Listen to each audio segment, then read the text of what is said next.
In today's tutorial, I'm going to show you how to use photos as a screensaver on your MacBook.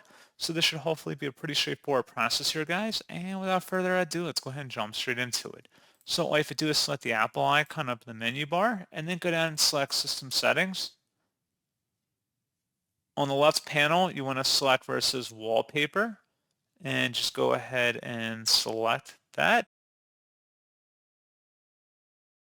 And then on the right side, select the screensaver button, and then you can select Custom, and then locate a photo on your device. You can also open up your photos library as well, and then navigate on your computer where that file may be. Select Done to confirm, and that's all you have to do.